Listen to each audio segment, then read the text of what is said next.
দেখতে দেখতে প্রায় 2 সপ্তাহের মধ্যে আমার ড্রাগন গাছের ফুলগুলো একদম ফলে পরিণত হয়ে গেল। এই প্রথম আমাদের কাছে এতগুলা ড্রাগন একসাথে হয়েছে।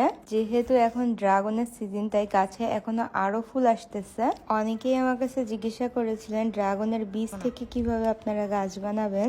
আসলে বীজ থেকে গাছ কিভাবে বানায় এটার ব্যাপারে আমার আইডিয়া নেই, তবে গাছের ডাল থেকে খুব ইজিলি কাটিং এর মাধ্যমে গাছ বানানো যাবে। আমাদের এই প্রত্যেকটা গাছই ডাল থেকে হয়েছে।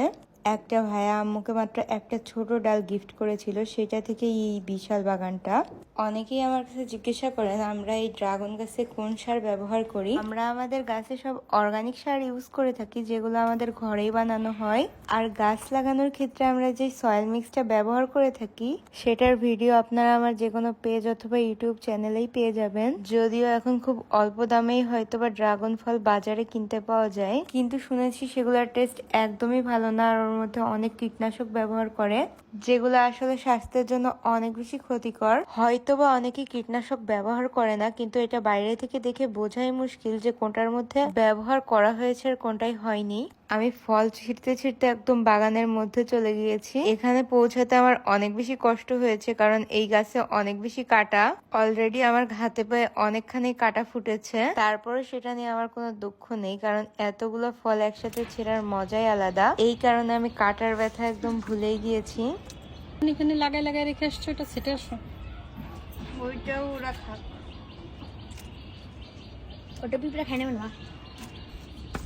আমি প্রত্যেকবারই প্ল্যান করি এই ফল দিয়ে আমি আইসক্রিম, কেক এগুলো বানাবো, কিন্তু প্রত্যেকবারই এত কম ফল ধরে যে আসলে কিছুই বানানো হয় না। প্রত্যেকবারই এটা এমনি খেয়েই শেষ হয়ে যায়, কিন্তু এইবার যেহেতু অনেক ফল ধরেছে সেহেতু এবার অনেক ধরনের রেসিপি আমার বানানোর এটা দিয়ে ইচ্ছা আছে। আমার ছোট ভাইয়ের আবার এই ড্রাগন ফল অনেক বেশি পছন্দের। আমি বাসায় আসার আগেই ও অনেকগুলো ফল এমনি খেয়ে ফেলেছে।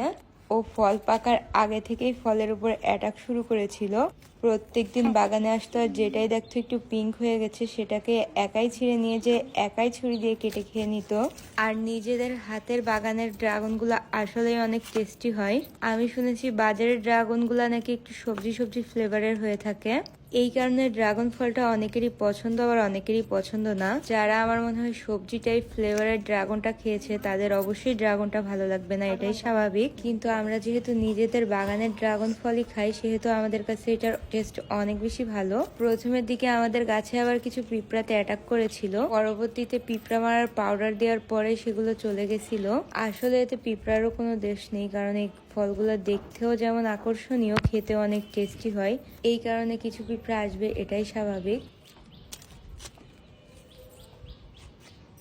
একদম বেহিসাব ড্রাগন ফল আজকে আমি বাগান থেকে সংগ্রহ করলাম।